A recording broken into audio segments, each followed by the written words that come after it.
as you know, or might know, 1974 was a year of massive inflation, so you can't blame me if 25 minutes suffers the same fate. Okay, so November the 11th was a day, 1975 was a day of anger. And Tuesday was the anniversary, the 50th anniversary of the sacking of the Whitlam government by the Governor-General Sir John Kerr. And we had a few days of massive outburst of stories about it. By now, most people have seen the video of Gough Whitlam on the steps of Old Parliament House saying, "Well may we God save the Queen, for nothing will save the Governor-General." But what also stands out about the video is the massive, large, angry crowd that had come to protest against the dismissal. And that in itself is remarkable because news of the dismissal had only been released a couple of hours earlier. And it wasn't just in Canberra. Within hours of the news coming out, there were mass angry demonstrations across Australia. 8,000 to 10,000 people in Melbourne. Now just stop and think how long it takes us to get 8,000 to 10,000 people to protest in Melbourne. Melbourne had half the population. It took 2 hours. In Sydney, 3,000, Perth, 3,000, 1,000 in Brisbane. And it wasn't just demonstrations. Across the country, tens of thousands of workers walked off the job in protest that day. My estimate was at least 50,000, but it could have been much higher because many people who walked off the job just didn't ring the union and say, "I'm on strike." Seafarers, wharfies, metal workers, coal miners, railway maintenance staff, meat workers, public servants. The protests were nothing like the protests we've seen in the last several years in Australia. They were really bitterly angry. Here in Melbourne, The Age described the mood on the demonstration as viciously anti-Liberal. And that wasn't an exaggeration. Their protest marched to Government House, where the Victorian Governor is, then to the Liberal Party headquarters, where a number of windows were broken, and we fought the police. Afterwards, the Liberal Party couldn't find anyone to fix their broken windows. The union had banned the work and no business was willing to defy them. The political crisis that ended up with the dismissal of the Labor government really started on the 16th of October 1975, when the coalition declared that it would block supply. Now, blocking supply meant refusing to pass legislation to allow the government to raise money, mainly taxes, and to spend it. Which means, of course, that the government would sooner or later run out of money. This would force them to go to an election, which is what the ruling class wanted and the Liberals wanted. At the time, the Labor government was deeply unpopular, and the Liberals thought they would easily win an election. But what shocked them and the rest of the ruling class was the massive working class revolt that erupted on the very day they made that announcement that they were going to block supply. This is the 16th of October. It was completely unexpected. Now, this revolt has been almost completely written out of mainstream history. You know, we talk about the erasure of women's history, the erasure of Aboriginal and First Nations history. This is the erasure of working class history. I haven't heard a word about this revolt during all the coverage in the past week, as much as I've been able to catch up with. And this revolt came within a whisker of defeating Fraser. And that's the revolt that my pamphlet focuses on. So I'm going to talk tonight about what happened to the Whitlam government, why the ruling class turned against it, and then go over the working class revolt. I'll say a few words about why Labor lost the election in 1975 so badly and the conclusions they drew. This defeat profoundly shaped the way the Labor Party set out to campaign and to govern ever since. Albanese's miserable shadow of a government is a direct product of the lessons Labor learned as a result of the defeat in 1975. We are living with the consequences of the defeat of the Whitlam government. But the revolt also had an effect on the Liberal Party, which I'll mention. Finally, I might say something, if I have time, about the role of the CIA and Buckingham Palace, which of course has dominated social media in a way that we haven't seen before, on the various anniversaries of the coup. Now, I'll tell you up front what my position is. The CIA wanted Whitlam gone. They expressed their opinions to key figures in the Liberal Party and the spy agencies and so on. And I have no doubt they had some effect, but that was at the margins. That was at the margins. It's a bit like parents advising their kids to do something or not do it. Now, there's a serious political issue here, because a focus on the CIA's role in the dismissal downplays the role of the Australian working class. Who's heard about the Australian working class's role in the dismissal this week? And their determination to retain control of how capitalism works, their demand that governments work on their behalf. It downplays the militancy of the Liberal Party in resisting anything that puts our needs ahead of their profits. We see the same thing today, of course, with their militancy defending fossil fuel industries and talk about climate change as a hoax. Okay, so what happened to the Whitlam government? So the first thing to say is that Whitlam was elected in 1972, December 1972, on a wave of enthusiasm. After 23 years of Liberal rule, we had a government prepared to support union demands for higher wages and better working conditions. I mean, can we get our head around that? The 17.5% leave loading people get today, that was introduced for public servants under Whitlam and then encouraged other people to fight for it. The government supported a big expansion of equal pay for women, not total, but a big expansion. The anti-war movement had already forced the Liberals to pull troops out of Vietnam. Whitlam terminated military conscription, released draft resistors from jail, and expunged the criminal records of all those who had refused to register for national service, including myself. Under the Liberals, it was very hard to get divorced. Whitlam made it easy. The Liberals had promoted sporting tours by the whites-only team from South Africa. A mass movement had fought them. Whitlam banned them. He banned official racism in immigration administration, passed a Racial Discrimination Act, and passed legislations to give First Nations people in the Northern Territory land rights. He had no say over the states, and gave the Gurindji people of Dagaragu some of their land back after their epic strike. He ended the Cold War against China and organised independence for Papua New Guinea. I think it's also important to recognise that Whitlam was not only responding to the great mass struggles and union struggles of the late 1960s and 70s, he was also seeking to modernise Australian capitalism, which is why a significant section of business, big business, supported the election of the Whitlam government. He wasn't a socialist, he wasn't a radical. So, for instance, he saw better government social services as being part of the social wage, reducing the pressure for wage rises. And the bosses explicitly talked in those terms. He wanted more women in the workforce, so he proposed free childcare. He wanted Australian industry to be more competitive, so he cut tariffs on imports. He wanted the workforce to be better educated, so he abolished fees for university and TAFE. He wanted migrants from non-English speaking backgrounds to be better integrated into society, so he removed the requirement for a good standard of English for people to be naturalised, and you could just go on. Now, all of this raised people's hopes, millions of people's hopes for a better society. But almost every time he introduced a reform, there was a massive campaign against it from sections of the ruling class, which mobilised large numbers of middle-class people. And the best example of this is Medibank. Now, before 1972, if you wanted to go to a doctor or a hospital, you paid. End of story.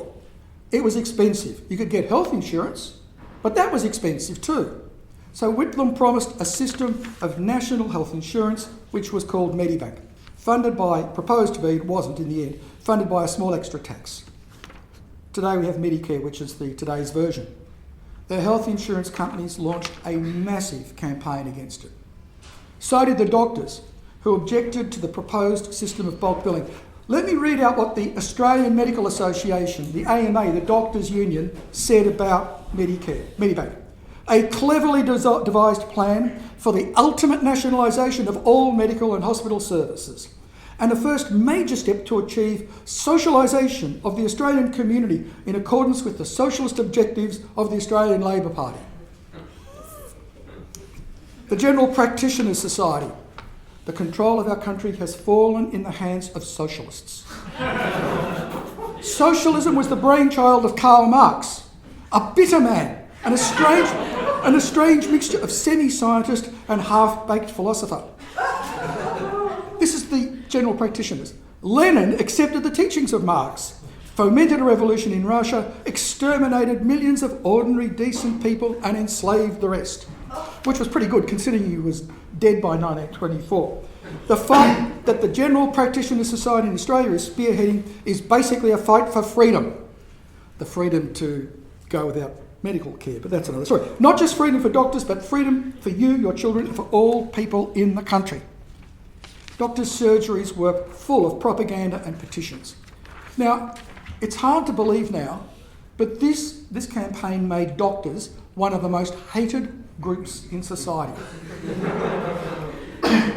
I mean, you think bankers are hated now. The doctors were really, really hated.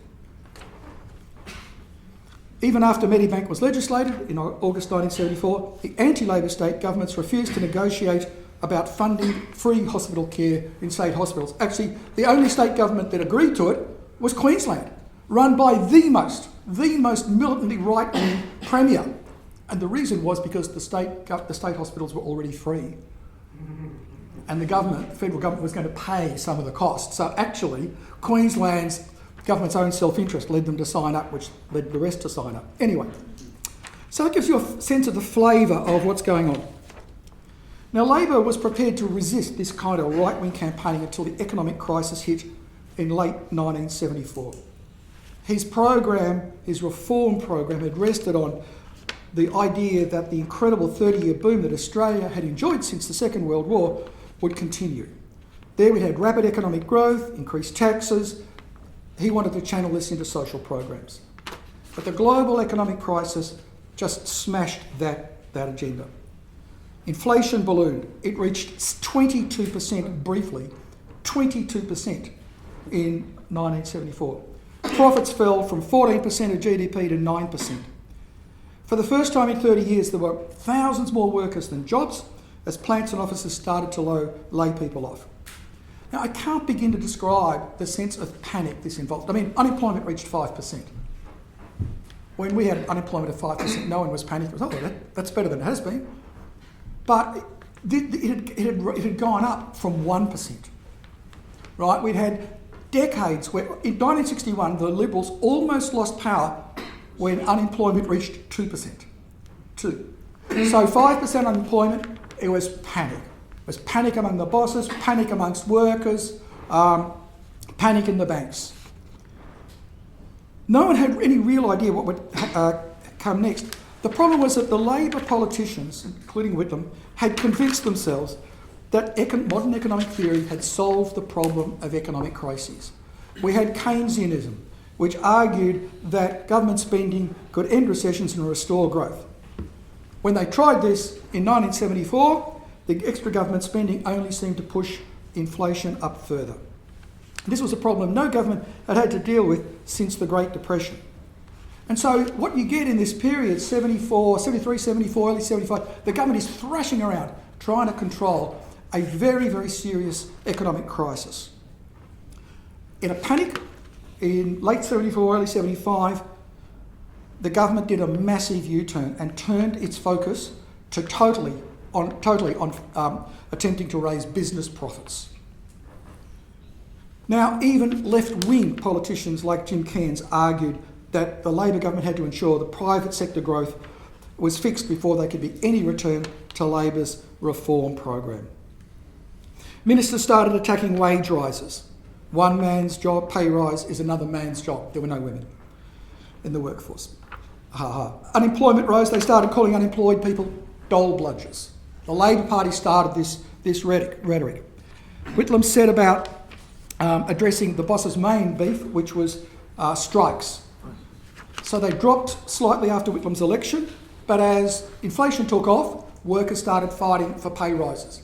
And in 1974, we had the largest number of strike days for 55 years, since just after the First World War. 6 million strike days, the average wage after inflation went up by about 15%. Right? So it was just this massive series of strikes. And bosses gave wage rises because actually a lot of their profits were still quite reasonable and they certainly didn't want to have long strikes. So Whitlam introduced wage fixing, which moved the decision about wages out of the workplace and the struggle at work into the arbitration commission, like today's Fair Work Commission, where they were negotiated between the bosses and union officials. Then in August 1975, the Treasurer Bill Hayden handed down an economic rationalist horror budget that slashed social programs. It was so bad that when the Liberals came to power, they implemented it. They didn't change it, right? It was a Liberal budget. So as the economic crisis deepened, business started to sharply polarise against the government.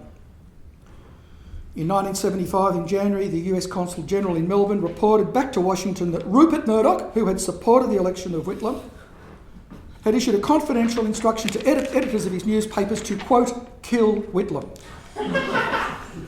One of Australia's leading business journalists, Robert Gottliebson, wrote a front-page article declaring, "The often talked about strike of capital is happening now in Australia." At a meeting in May 1975, the Federal Council of the Associated Chambers of Manufacturers, and manufacturing was really the core of the economy at that time, was unanimous in the view that the government's long-term objective was to replace every vestige of free enterprise with government-controlled institutions. And other chambers of commerce were the same. The mainstream media picked up the theme. The Illawarra Mercury, the very important daily newspaper in Wollongong, had a front page headed "Our Dying Land," wrecked by industrial anarchy and irresponsible militant union leaders. Out in the community, the right wing were radicalising. In 1976, Liberal Senator Peter Ray talked about how throughout 1974 and 75, Australians saw a threat to their way of life.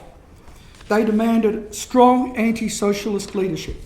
From Mount Isa, Queensland, to Bunbury, Western Australia, I found small numbers of people talking about the prospect of armed rebellion. Right-wing journalist Patrick O'Brien later noted that in West Australia, secessionist groups were being formed and attracting considerable interest. So, and of course then there was a very sharp shift to the right in the Liberal Party itself. And it's this polarisation, this ruling class and middle class radicalisation that underpinned the Liberals' determination to tear down the Labor government.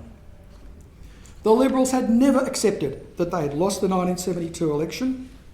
In May 1974, just 18 months later, they'd used their majority in the Senate to force Labor to an early election, which Labor narrowly won. In March 75, they installed Malcolm Fraser as the hardline right-wing from the hardline right wing of the party as leader.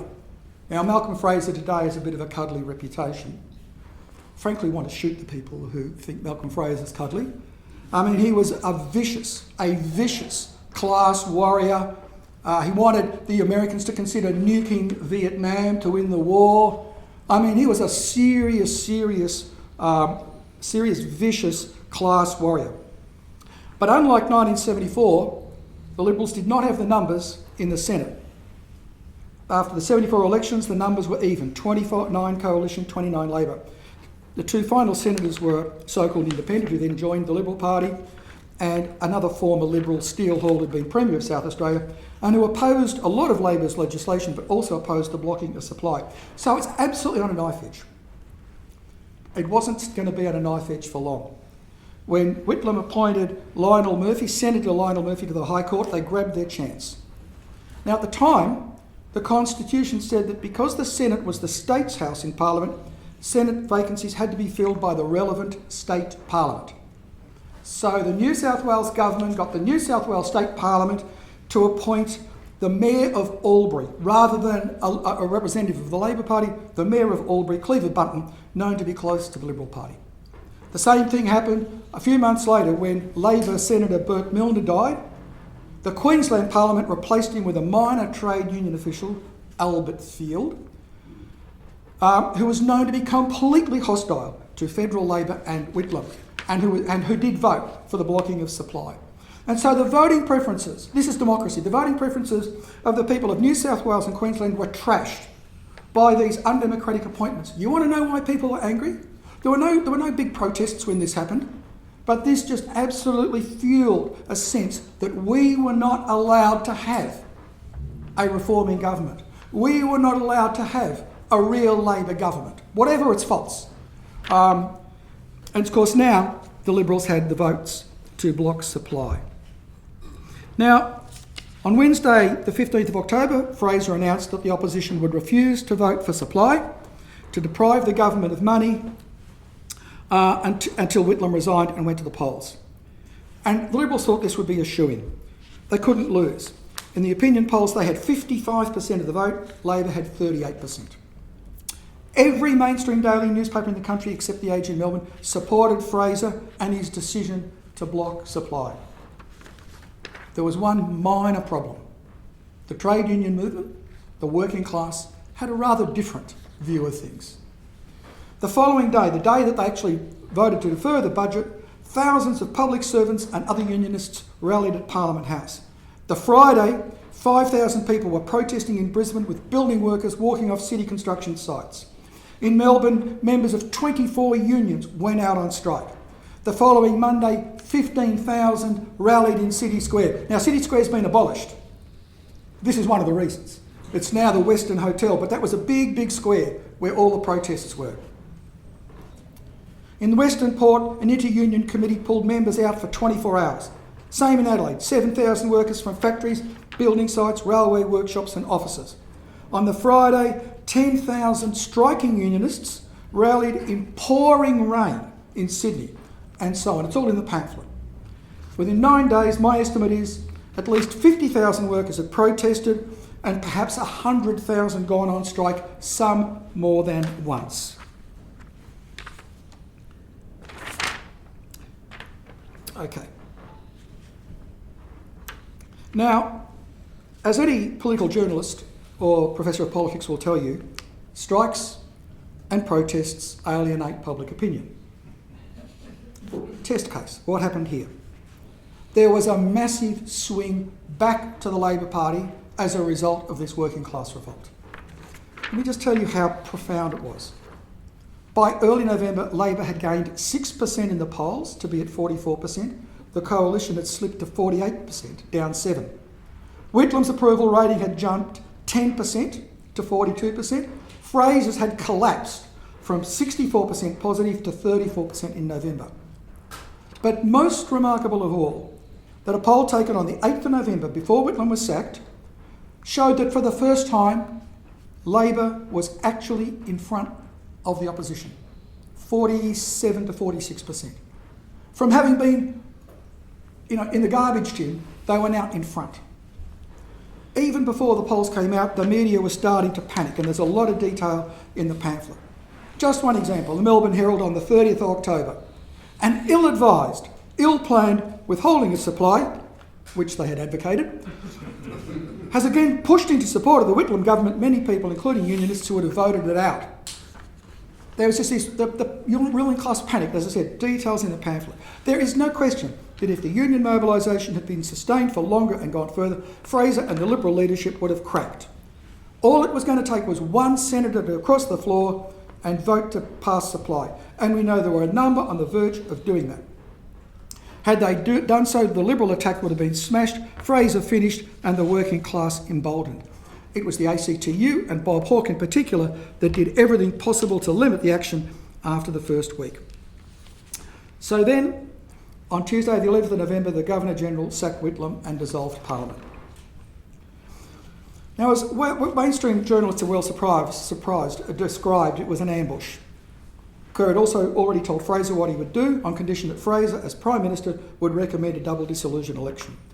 That morning, Whitlam went to Government House in Canberra to recommend a half-Senate election as a way to break the deadlock. When he got there, Fraser was waiting in another room while Kerr sacked Whitlam. He then appointed Fraser Prime Minister, signed the papers to dissolve Parliament. What followed was perhaps the most radical moment in Australian history since the period immediately after the First World War. When, within hours of the dismissal, there was widespread strike action. The wharfies and seafarers called a 24-hour strike. In other workplaces, there were meetings to go out on strike. And in many places, especially in the public service, workers just simply walked out and went to the demos. The response of every major left-wing union in the country was to demand the ACTU call a general strike. From the moment of the dismissal, the president of the ACTU, Bob Hawke, opposed any strike vehemently. I question the integrity of people presenting that point of view, he said. I've been going around Australia in the past month and I know this is not what people want. They want stability and decency in government and we can provide that. It was completely dishonest. The shift in the opinion polls actually suggest that people did want, a response to the attack on the Labor government. That night, 11th of November, the leaders of the ACTU and two other peak union bodies and the head of the Metalworkers Union met with Whitlam and Deputy Labor leader Frank Crean. On the agenda was a national general strike. Now, I ask you, how often in the 19th century, 20th century, 21st century, how often have the leaders of the Labor Party and the trade unions felt obliged to discuss calling a national general strike? And there were two officials there who supported it. Jim Ralston from the powerful Metalworkers Union and Bill Richardson representing the peak body for white-collar workers. There's no question it would have been a dramatic success if it had happened, but Hawke and Whitlam were absolutely determined to stop that. Now, the whole issue came to a head, this is where I get a bit less organised, but the whole issue came to a head in Melbourne. Officials from 30 left-wing unions met and called a half-day general strike for the Friday, the 14th of November. Here was the possibility for a serious, mass, working-class struggle independent of Hawke and Whitlam, and the possibility of a mass struggle which didn't just stay in Melbourne against the Kerr coup. These were the unions that had organised the mass strikes that had defeated the penal powers when Tramways union official Clary O'Shea had been jailed in 1969.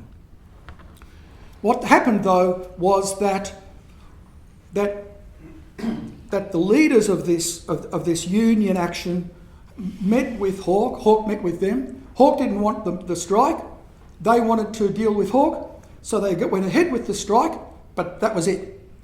That was it. Hawke spoke at the rally, and the Communist Party leader of the powerful metalworkers union, the person who could have led a real response to the Kerr coup, told people to go home because, the trains aren't running and people want to be able to get home on the train. This is their response to this massive attack on workers' rights and democracy.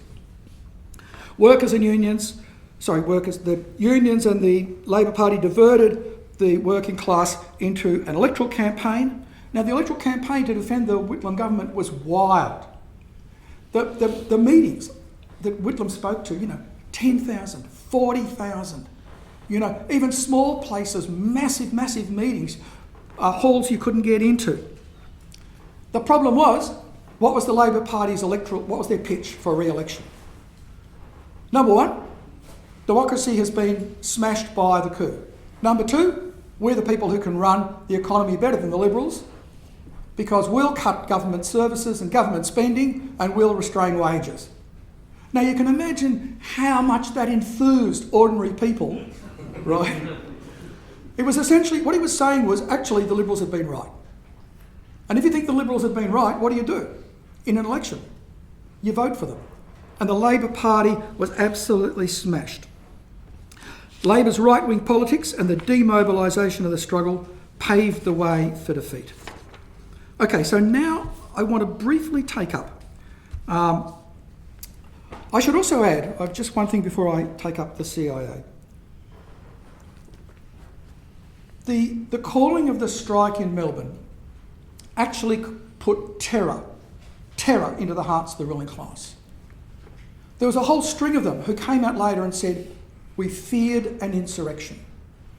Now that was fanciful. There was not going to be an insurrection. But it gives you a sense, partly of how disconnected they were, but it gives you a sense of how much the mass movement had actually shaped them. Here's Doug Anthony, who was then the leader of the National Party. He found the rally outside Parliament House quite frightening. There was a risk it could have got out of control. If something had snapped, it could have changed the course of Australian history. The former Chief Justice of the Arbitration Commission, Sir Richard Kirby. This was Bob Hawke's finest hour. I have no doubt that without the leadership Bob gave, the unions would have pulled on a national strike. Edward St John, former Liberal MP, who supported Kerr's action on the day. Australia had trembled on the brink of something terrible. And Bob Hawke had played a great part in averting disaster. It was he who called it, who refused in 1975 to follow the hotheads, and so on. Again, there's more of it in there, but this gives you a sense of the sense of terror they felt. Okay, let me briefly deal with the... About another 4 or 5 minutes? Yeah, okay. Briefly deal with the CIA argument. As I said before, there's no question, and there's just absolutely incontrovertible evidence, the CIA wanted Whitlam gone, and they expressed that opinion around the place. The trouble is, it doesn't explain the course of events. So, for instance, the CIA was concerned about the Labor Party not renewing the lease on Pine Gap, which had to be renewed in December. But this doesn't really explain why Whitlam was sacked on November the 11th, 1975. Whitlam did not go to Government House to see the Governor-General because he was summoned by the Governor-General. He went to Government House because he wanted a half-Senate election. It doesn't explain, it explains why Kerr might have hated Whitlam. But Kerr had been discussing with his friends the possibility of using the reserve power to dismiss a government back in 1974. And the reason, I think, is very clear. He'd become Governor-General in 1974, and in April 1974, the coalition had threatened and blocked supply. So this was a practical issue that had come up for the Governor-General right from the very beginning of his term of office. And of course it completely leaves out all the stuff I've just talked about.